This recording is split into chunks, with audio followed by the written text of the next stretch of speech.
라오디게아 도시는 매우 부유했다고 합니다.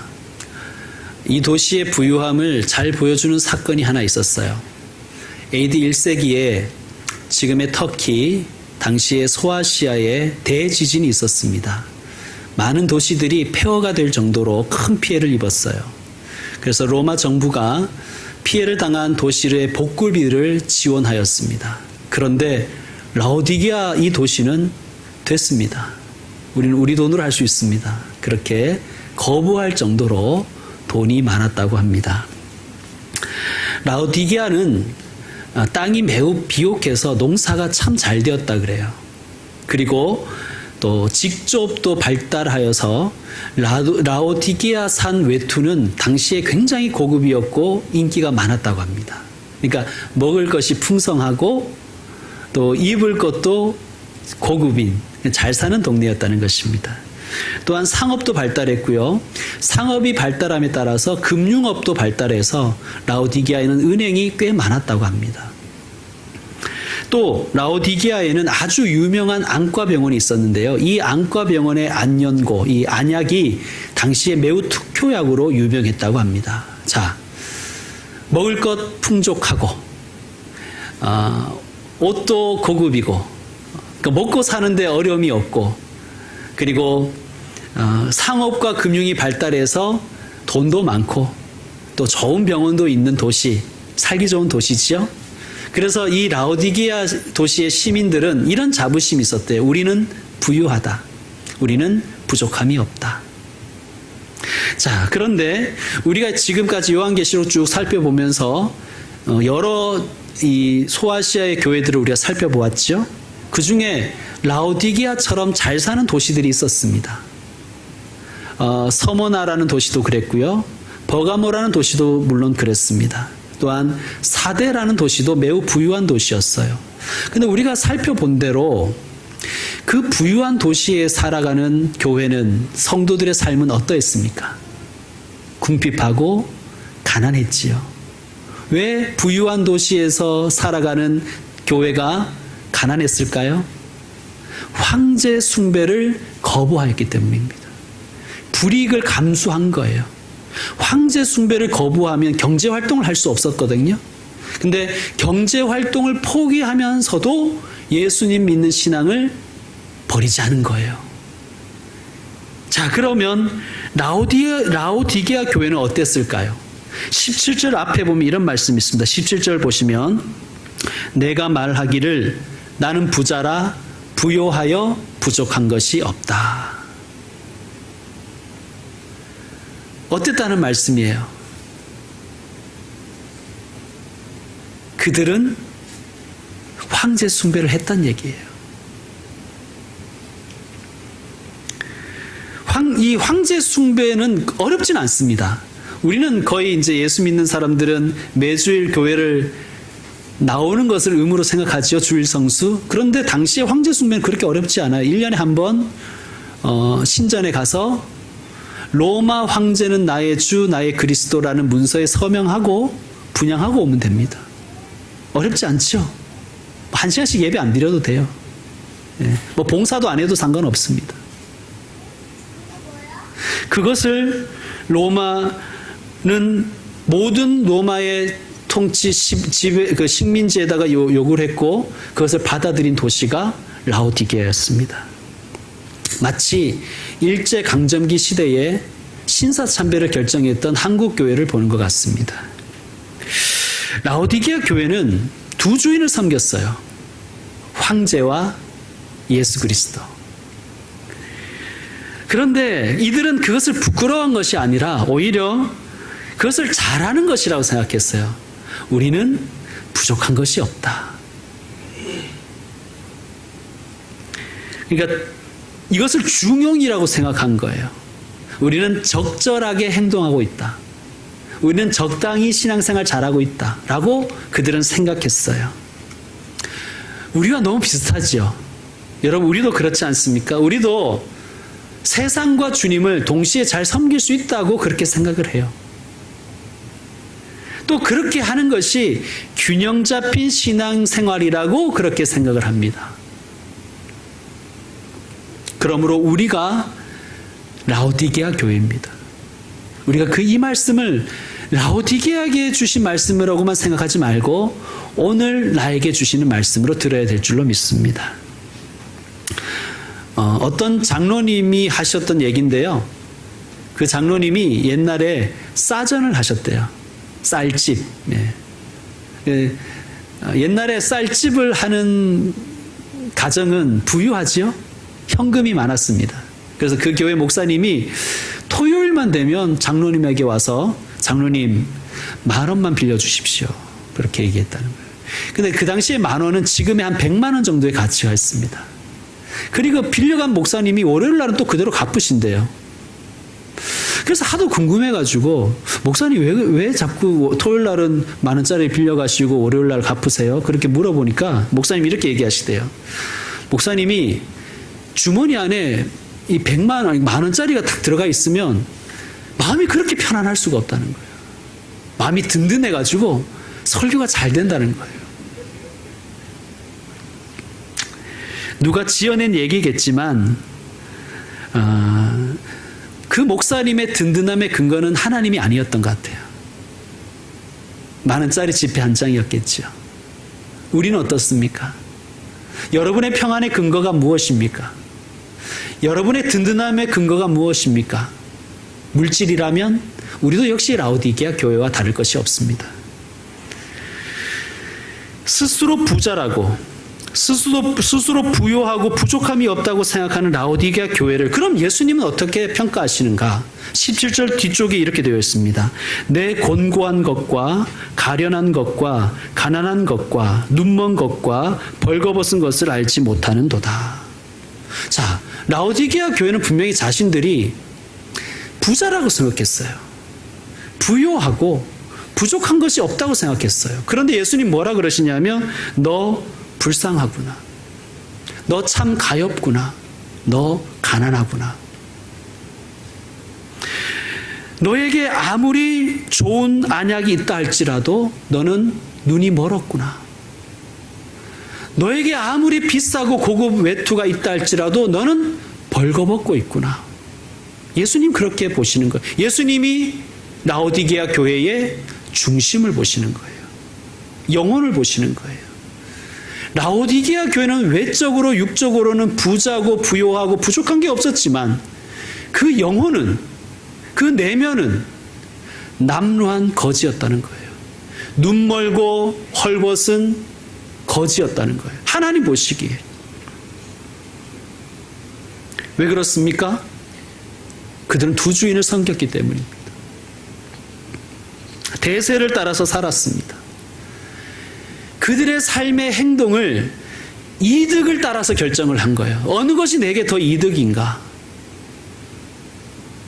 라오디게아 교회는 이렇게 생각했을 수도 있어요. 우리는 둘 다 만족시킬 수 있어. 여러분, 그러나 예수님은 우리에게 분명하게 말씀하십니다.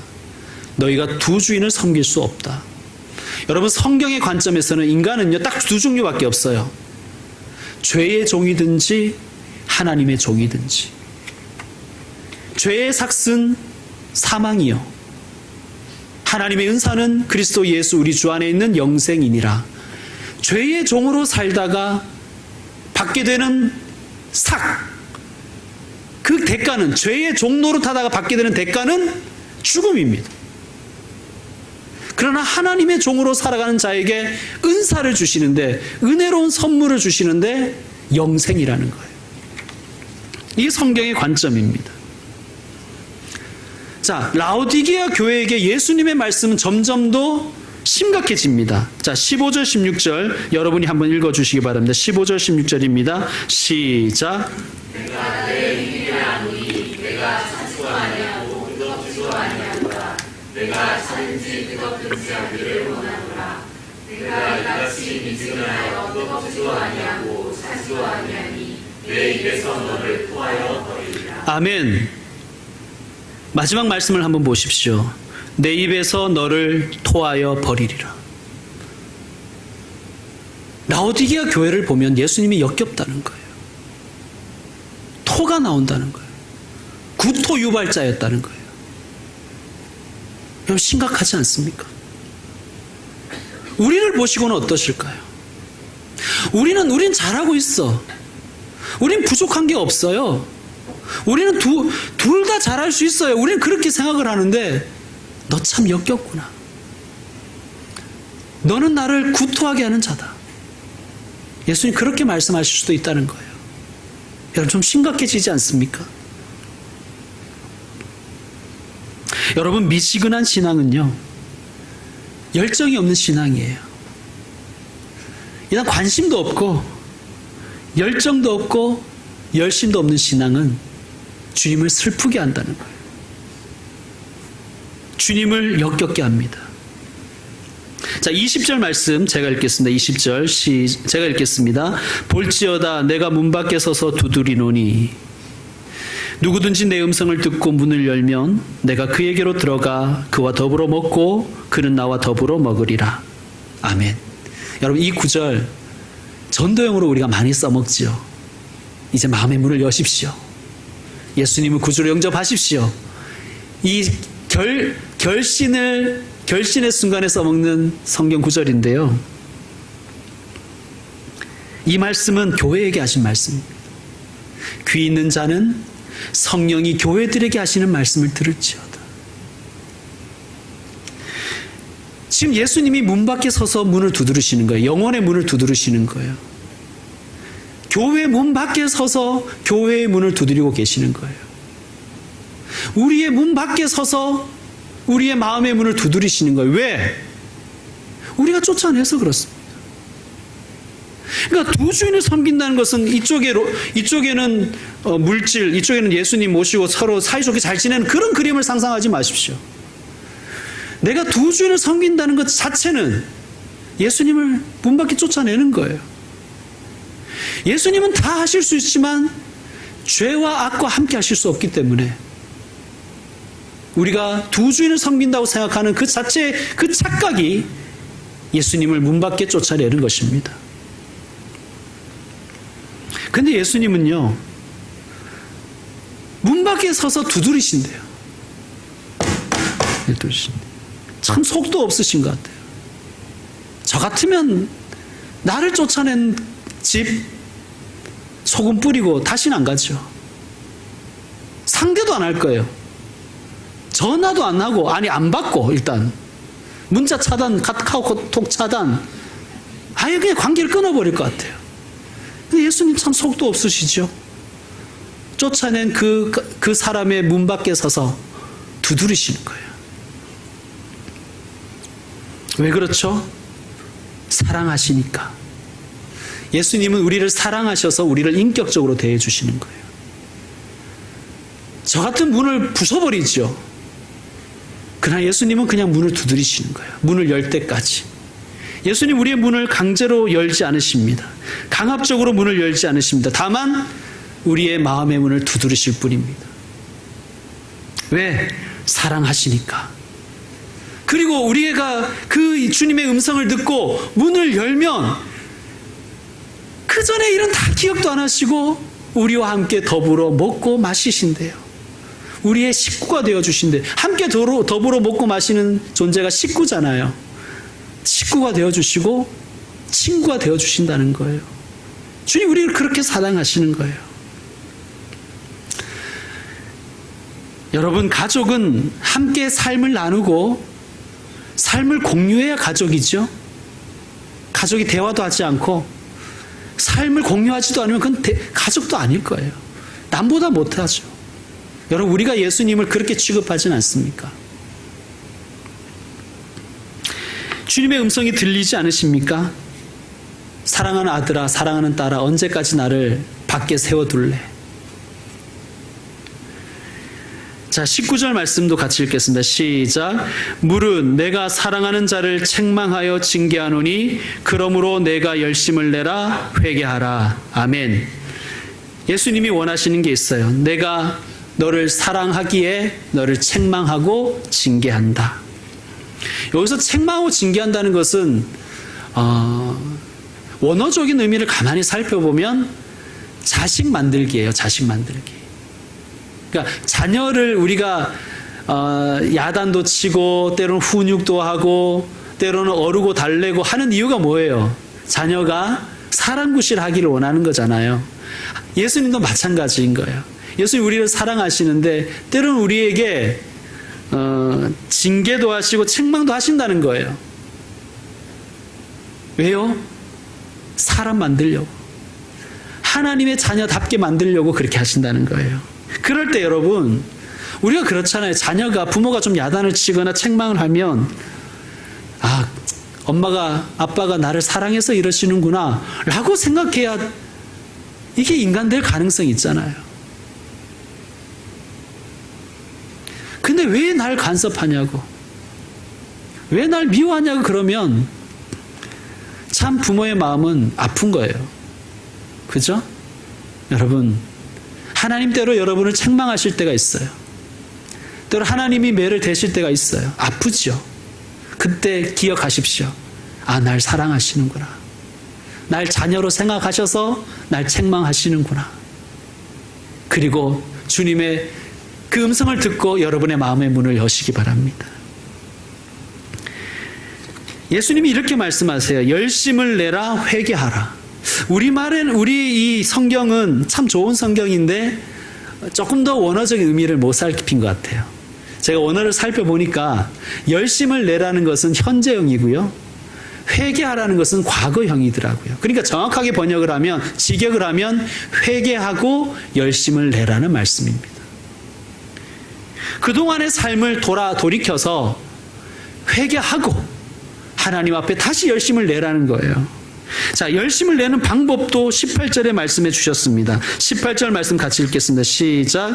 내가 너를 권하노니 내게서 불로 연단한 금을 사서 부요하게 하고 흰옷을 사서 입어 벌거벗은 수치를 보이지 않게 하고 안약을 사서 눈에 발라 보게 하라. 아멘.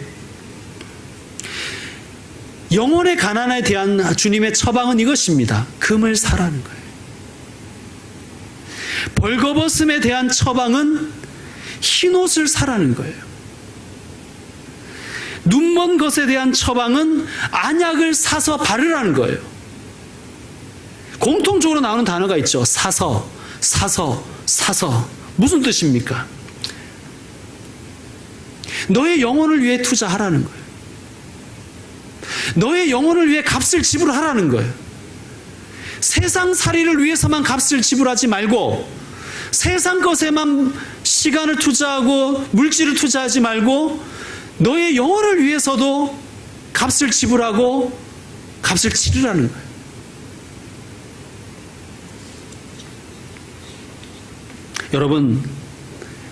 여러분 영혼을 위해서도 투자를 좀 하시지요. 여러분의 영혼을 위해서도 값을 좀 치르시기 바랍니다. 세상에 공짜가 어디 있습니까? 물론 우리가 받은 이 구원은 공짜이지만 여러분 주님 앞에 서는 그날까지는 우리는 신앙에도 공짜는 없습니다. 눈물을 흘리며 씨를 뿌리는 자가 기쁨으로 단을 거두리로다. 너희가 심은 대로 거두리라. 그것이 진리입니다. 불로 연단한 금, 깨끗한 옷, 그리고 눈을 치료할 안약을 너희가 사서 너희 몸에 입고 바르라는 거예요. 금은 믿음을 의미합니다. 불로 연단한 금이라는 것은 훈련을 좀 받으라는 거예요. 훈련을 받으라. 내 믿음의 훈련을 받으라는 거예요. 그래서 순금이 되라고 말씀하십니다. 24K. 우리가 좋아하는 24K. 순금이 되라. 그런 믿음이 되라는 거예요. 무슨 뜻이냐 하면 타협하지 않는 믿음이 되라는 거예요. 거룩한 삶을 살라고 말씀하십니다. 그게 흰옷을 사보라는 거예요. 흰옷을 사서 입으라는 거예요. 거룩한 삶을 살라는 거예요. 여러분, 예전에는요, 신분에 따라 옷이 다 달랐어요. 왕이 입는 옷이 달랐고, 귀족이 입는 옷이 달랐고요. 평민이 입는 옷이 달랐고, 천민이 입는 옷이 달랐고, 노예는 옷을 입지 않았습니다. 그래서 옷만 보면 그 사람의 신분을 알 수 있어요. 현대 사회는 옷이 별로 그 사람의 신분을 구별해 주진 않지만 구별될 때가 있어요. 여러분 결혼식장에 가면 신부는 뭐 안 그런 분도 있지만 흰색 웨딩드레스를 입잖아요. 그래서 결혼식장에 가면 누가 신부인지 딱 구별이 가잖아요. 결혼식장 가는데 흰 드레스 입고 가는 사람은 심각하게 좀 고민을 해봐야 됩니다. 그죠? 신부가 똑같이 입고 가겠다 이러면 안 되는 거예요. 결혼식장의 신부는 구별되는 옷을 입고 있는 거예요. 그래서 누구나 보면 아, 저 사람 신부지 딱 아는 거예요. 그리스도인이 그래야 된다는 거예요. 흰 옷을 사서 입으라는 것은 너희의 행실이 그리스도인다워서 누가 보더라도 예수 믿는 사람다워야 된다는 거예요. 투자해야 되잖아요. 내 것을 희생해야 되잖아요. 그렇지 않습니까? 거룩한 삶, 구별된 삶을 살으라는 것입니다. 안약을 사서 발라보게 하라. 무슨 뜻일까요? 영적인 안목을 가지라는 거예요. 우리가 가치관이란 얘기를 많이 하잖아요. 우리가 좋은 가치관을 가지기 위해서 좋은 책도 읽고 우리가 그렇게 공부도 하고 노력을 하지 않습니까? 좋은 사람도 만나고 좋은 강연도 듣고 그래 투자를 하잖아요. 좋은 안목을 가지기 위해서. 마찬가지로 신앙의 좋은 안목을 가지기 위하여 말씀도 읽고 큐티도 하고 시간을 투자하고 좋은 책에도 투자를 좀 하라는 것입니다.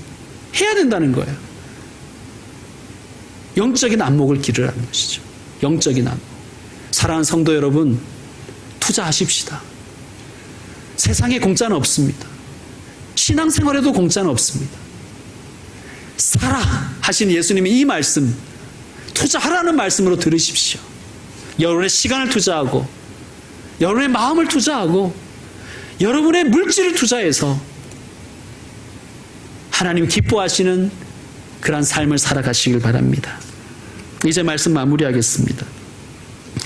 라오디게아 도시는 부유한 도시였는데요. 딱 한 가지 부족한 게 있었대요. 물. 이 도시는 물의 자립도가 거의 제로에 가까웠대요. 그래서 주변 지역에서 물을 끌어다가 먹었어요. 돈은 많으니까 수로를 건설해서 예를 들면 히에라볼리라는 곳이 있어요. 지금은 그 지명이 파무칼레라고 하는데 거기서 뜨거운 온천수를 수로를 통해서 받습니다. 약 한 10km 떨어져 있다 그래요. 근데 이게 생각해 보면 여러분 10km의 이 거리를 온천수가 오다 보면 어떻게 될까요? 예, 식어버리죠. 미지근해지는 거예요. 그러면 목욕물로도 쓸 수 없고 식어버린 온천수는 이게 좀 많이 역하다 그래요. 석회질 때문에. 그래서 먹으면 구토가 났다 그럽니다. 그래서 이 사람들이 또 어떻게 했냐면 이 골로세라는 곳은 아주 높은 지대거든요. 거기 만년설도 있어요. 거기에서부터 아주 깨끗하고 차가운 그 만년설 녹은 물을 수로를 통해서 공급받았습니다. 근데 역시 긴 수로를 통과하면서 그 물이 씻겠죠. 미지근한 물이 되겠죠. 여러분 우리가 이 생수도 차갑게 먹는 물맛하고 미지근한 물의 맛하고 또 다르지 않습니까? 아마 주님께서 차든지 뜨겁든지 하라는 이 말씀을 라오디게아 시민들은, 라오디게아 교회 교인들은 그냥 알아들었을 거예요. 아, 그 얘기구나. 여러분, 차가운 것이 뭐 나쁜 것이고 뜨거운 것이 좋다 이런 말씀은 성경에 없습니다. 우리 중에는요, 차가운 얼음 냉수 같은 부르심을 받은 사람이 있어요. 또 어떤 사람은 뜨거운 온천수 같은 신앙으로 부름 받으신 분들이 있어요. 여러분의 부르심에 맞게 주님을 위해 열심을 내십시오.